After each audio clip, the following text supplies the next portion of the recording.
Friends, मैं मिथिलेश चौधरी और इस यूट्यूब चैनल पर अगर आप नए हो और मेरे को फर्स्ट टाइम देख रहे हैं तो कृपा करके इस चैनल को सब्सक्राइब कर दीजिए ताकि आने वाला हर एक वीडियो को आप देख सकें।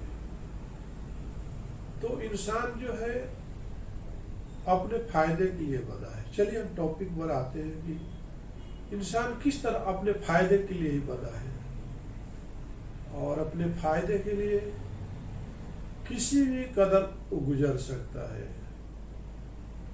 कोई भी इंसान जो है अपना फायदा खोजता है, अपना स्वार्थ के लिए जी रहा है, अपना सुख देखता है, किसी के दुख से उसको मतलब नहीं है, किसी के तकलीफ से उसको मतलब नहीं है। तो हर इंसान जो है अपने स्वार्थ के लिए जी रहा है। और लोग बोलते हैं कि सभी जीवों में मनुष्य का जो श्रेणी है, योनि है, ये बहुत बुद्धिजीवी है। बहुत लोग बोलता है कि नारी जो है नरक की द्वार है। तो आप भी तो नारी से ही पैदा होते हो। तो दुनिया जो है स्वार्थी है और स्वार्थ के लिए किसी भी कदम जा सकता है, किसी का मर्डर कर सकता है, किसी से बेईमानी कर सकता है, किसी का नुकसान कर सकता है। आप बोलते हो कैसे मर्डर कर सकता है, क्यों नहीं कर सकता है? इतिहास गवाह है। हिरण्यकशिपु जो था उसका ही बेटा प्रहलाद था और आप बोलते हो कि कैसे अपने कोई औलाद को मार सकता है। आपका अगर औलाद होगा तो उसको जान से मरवा सकता कि नहीं अपने फायदे के लिए?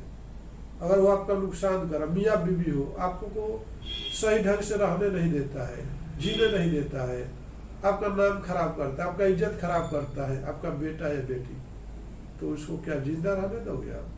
क्योंकि आपकी जब स्वार्थ की बात आएगी, आपकी पर्सनालिटी की जब बात आएगी तो अपने औलाद को भी मार दोगे। इतिहास गवाह है कि हिरण्यकशिपु का बेटा जो था प्रहलाद था और विष्णु भगवान का भक्त था। प्रहलाद ने उसको मारने के लिए बहुत प्रयास किया कि नहीं किया? अब देखिए, ध्रुव तारा का नाम सुने होंगे, ध्रुव। तो उसकी राजा की 3 पत्नियां थी और उनमें से एक पत्नी इसमें से ध्रुव भी था। एक बार ध्रुव जो है अपने पिताजी से बोला, पिताजी एक बार मेरे को अपने गोद में बिठा लीजिए। तो उसकी सौतेली माँ बोली, अरे ये कैसे बैठ सकता है?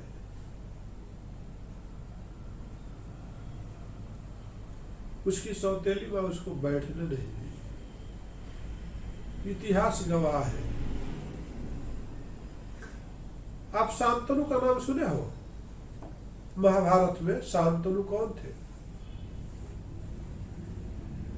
भीष्म पितामह जो थे उनके पिताजी थे। भीष्म पितामह के पिताजी जो शांतनु थे, तो शांतनु जब जा रहे थे कहीं पे तो देखे कि गंगा नदी जो थी बहुत ही सुंदर दिख रही थी। तो उनको मन में लालच आ गया। तो बोले कि आए घर पे तो भीष्म पितामह से बोलते हैं, क्यों पिताजी आप क्यों उदास हो? मैं क्या बोलूं?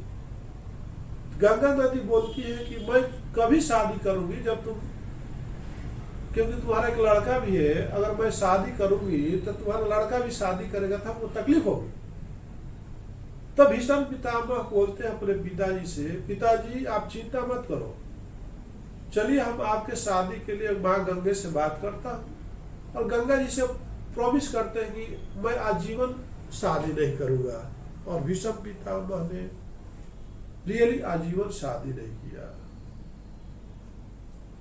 तो दुनिया कितनी स्वार्थी है। उसका कितना पिताजी स्वार्थी थे, अपने सुख के लिए अपने बच्चे के सुख को भूल गए। आगे बात समझ रहे? तो ऐसी बहुत सारी कहानियां हैं कि लोग जो है अपने स्वार्थ के लिए अपने को ही बलिदान दे देते हैं। और एक शादीशुदा रहता है, एक उसके लाइफ में फिर एक खूबसूरत लड़की आ जाती है, तो जो पहली वाली बीवी है उसको लात मारता है, उसको तलाक देता है, फिर खूबसूरती के पीछे, काम वासना के पीछे, वो सुंदर कन्या के पीछे भागता है। तो हर आदमी जो है स्वार्थी है, और इतिहास गवाह है कि लोगों ने अपने स्वार्थ के लिए, अपने अधिकार के लिए गलत काम किया है। तो ये तो कलयुग है। स्वार्थ पे लोग इतने अंधे हो गए हैं कि उनको अच्छे और बुरे की पहचान नहीं है, क्या सही है क्या गलत है, वो पहचान नहीं पा रहे, केवल अपना फायदे की ही बात सोचते हैं। कुछ भी हो जाए हमारा फायदा होना चाहिए, दूसरे की आंखों में धूल झोंकते जा रहे हैं, सोचने की शक्ति नहीं है। तो ऐसा नहीं कि हमेशा, चाहे त्रेता युग हो, चाहे द्वापर हो, चाहे सतयुग हो, चाहे कल युग हो, हमेशा कुछ न कुछ अच्छे लोग रहे हैं जिसके लिए आज भी लोग जिंदा है। इसके पहले बिहार में मौर्य साम्राज्य के पहले कुछ और राजा हुआ करते थे, तो नारियल की प्रथा क्यों आई?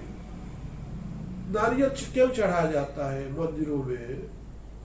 तो उस टाइम में वो राजा बुद्ध धर्म के बहुत खिलाफ था, और जहां बौद्ध भिक्षुक मिलते थे उनको काट करके और मुंडी को ला करके सर गाय नदी में डाल देता था।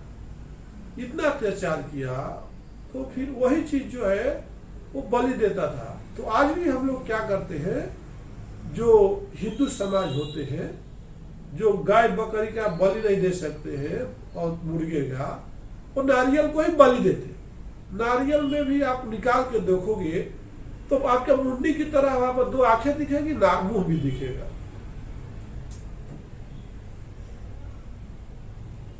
जब से परंपरा आ गई कि वो भी एक बलि है, और आप जाके बलि ही देते हो मंदिरों में।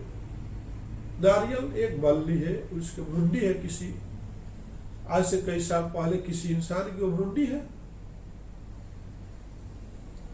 उसके अंदर ब्रेन है, सब कुछ है, और अभी तक पानी है, आपके भी दिमाग में पानी है सिर्फ। उस जब आप पूजा करते हो और नारियल को तोड़ते हो, तो उसमें अगर अंकुरित कुछ बीज मिलता है तो सोचो कि आपका औलाद होने वाला है। अगर पूजा करते हो और उसके अंदर से अगर कुछ सड़ा हुआ निकल गया तो सोचो कि आपका पूजा जो है संपन्न हो गया। ऐसी परंपरा है, ऐसे विडंबना है। तो इंसान जो है अपने स्वार्थ के लिए दूसरे को बलि देते आया है। आप मन्नत मांगते हो, बकरा जाके काटते हो दुर्गा जी के सामने, दुर्गा जी क्या बकरा को खाती है कि आप उसको काट करके आप ही खाते हो?